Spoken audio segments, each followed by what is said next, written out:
ये हमारे घर घर की कहानी है, 80-90% कपल्स की कहानी है। इस काकी को क्रिटिसाइज उल्टा सीधा करने की बजाय, या काके को, या अपने अपने गिरेबानों में हम सब देखें, कहीं हम भी अपने अपने घर में कहीं ये समझ रहे हैं कि हम बड़े कामयाब कपल हैं, लेकिन हम एक दूसरे के जज्बात का, एहसासात का ख्याल नहीं कर रहे।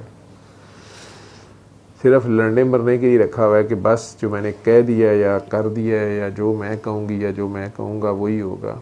उसकी बजाय कभी कभार हंसा खेला भी करें। सर मेरा तो एक ही मसला, आउटिंग बहुत सारी जरूरी है रूटीन से हट के चले भी जाया करें बाहर। ये ज़िंदगी अब ऐसी आ गई है, ये इतनी फास्ट मशीनी ज़िंदगी है।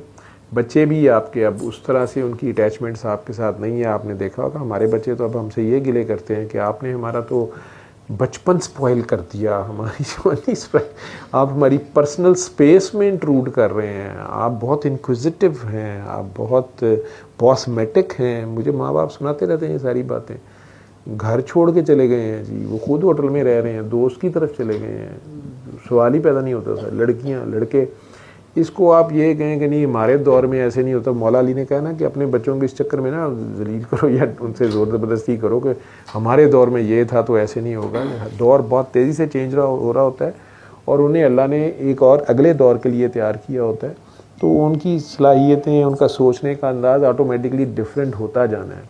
तो आपको उसके साथ एडजस्ट भी करना होता है, लेकिन बीइंग एन एल्डर्स आपको उन्हें प्रोटेक्शन भी और डूज एंड डोंट्स जो अल्लाह के हैं वो हार्ड लाइन ज़रूर उन्हें बतानी चाहिए, वो भी उन्हें बतानी ही चाहिए। बाकी खुद करके दिखानी चाहिए और फिर उनमें असल, और साथ रिज़्क़े हलाल हो, साथ आपस में प्यार मोहब्बत हो, रवादारी हो। आपने खुद सेक्रीफाइस किए होंगे खुशी खुशी, आपने खुद एक दूसरे का ख्याल किया होगा, तो बच्चों में वो रूह आएगी, वो भी आपस में होंगे। नहीं तो आप कहते हैं जी हमारे 3 ही बच्चे आपस में नहीं बनती जी, लड़ते मरते हैं जी, शादियां कर दी हैं मिलते नहीं हैं जी। मेरे माँ बाप मेरे पास आगे ये लगे होते हैं जी, हम बड़े परेशान हैं जी, बगैर बात भी कोई नहीं है, लेकिन एक दूसरे के साथ बैठने को तैयार नहीं है। ये आप दोनों कैसे करते थे? हमारी बड़ी लड़ाई रही है। तो जो आप उनके सामने करते हैं वो भी उसी के नकाल होते हैं, वो कल्चर बनता जाता है। तो अगर माँ इतनी गिले शिकवों में रहे तो बच्चा वैसे ही, चाहे माँ सेक्रीफाइस कर रही है, वो सारा सेक्रीफाइस भी नेगेटिव वे में जाता है। बच्चे माँ को मजलूम समझते रहते हैं और उस जगह, उस घर के बाशिंदों, उस सिस्टम के ख़िलाफ़, चाहे वो अच्छी मॉरल वैल्यूज़ पे हो, वो ग्रज बनाते रहते हैं और वो कुछ और ही लावा फटता है। सेक्रीफाइस भी करें तो अल्लाह के लिए करें और फिर अल्लाह पे छोड़ दें, और ना ही उसे जताएं। अल्लाह को जताना सख्त नापसंद है, और ना उसको इग्नोर करें, एहसान फरामोशी भी ना करें। अगर कोई घर का मेंबर जो है वो दूसरों से हट के आपकी खिदमत कर रहा है, चाहे किसी बूढ़े की, जवान की, तो बजाय उसको इग्नोर करने के या उसको फॉर ग्रांटेड लेने के कि ये तो इसीलिए पैदा हुई है, या ये इसने, और इसने नहीं करना तो किसने करना है, नहीं, तो उसका एहतराम करें, इंसानियत का एहतराम आपस में करें, आदमियत का।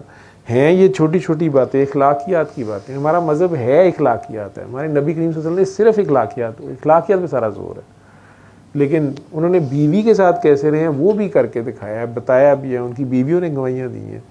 कोई चीज़ हमारे भी उलमा जुमे के खुतबे देते हैं, मैं रिक्वेस्ट करूँगा आप लोग आलिम हैं, मैं तो डॉक्टर हूँ यार, मैं क्या बताऊँगा, मैं तो मरीज़ों को डील कर रहा हूँ, साइकोलॉजिकली डिस्टर्ब है। पहले भी 1.5 साल पहले इतनी बुरी हालत में थी, 4, 5, 6 साल उन्होंने सफ़र किया। जो डॉक्टर्स हैं, जो पूरी दुनिया में डॉक्टर्स हैं, वो पहले ही हैरान होकर कह रहे होंगे कैसे हो सकता है कि पीपीपी या पोस्टमार्टम साइकोसिस या डिप्रेशन ठीक हो गया, ये क्या बकवास कर रहा है। लेकिन आप लोगों को पता है कि बहुत से आप लोगों में डॉक्टर्स हैं। वो डॉक्टर ज़ैनब की बड़ी देर ऑडियो क्लिप चलती रही है, माशाल्लाह आज प्रोफेसर हो गई हैं वो।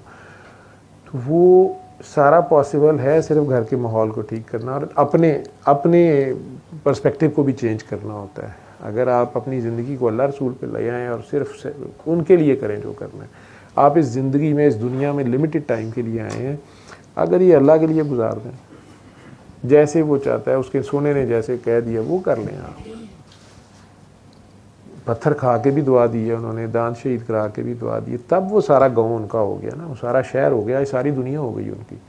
उनका नाम आते साथ ही नॉन मुस्लिम्स भी वो कहते हैं कि सिर्फ प्यार की फीलिंग आती है, रहमत की फीलिंग आती है। मुसलसल वो अमल, आप कहें कि नहीं जी नामुमकिन है, हम उन जैसे नहीं हो सकते, लेकिन अल्लाह ने कह दिया कि तुम्हारे लिए वही बेस्ट एग्जाम्पल है, तो फिर हमने उस एग्जाम्पल को ही फॉलो करना है ना। 100% वैसे नहीं हो सकते, लेकिन हमें उन्हें फॉलो करना। तो ताइफ में उनके पीछे खड़ी हो जाया कर ना जब गुस्सा चढ़ा होता है, जब तू लहू लुहान होती है, जब तेरा जूता लहू से भरा होता है, जब घर के बच्चे और बड़े सारे तुझे ताने दे रहे होते हैं तेरे ख्याल में, या तुझे जलील कर रहे होते हैं या ज़्यादती कर रहे होते हैं, तू करबला में मौला हुसैन के पीछे उनके घोड़े पे बैठ जाया कर।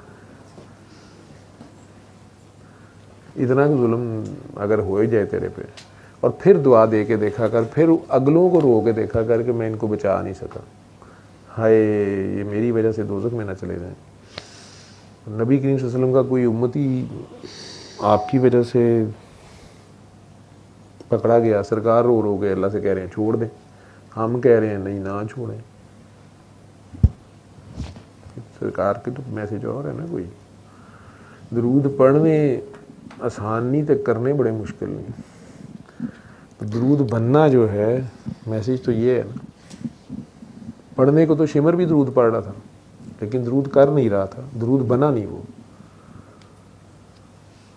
हक पे डटना और फिर हक पे मरना, फिर हक के लिए मरना, और वो भी किसी के लिए चले जाना, कुर्बानी बहुत बड़े ज़र्फ की बात है।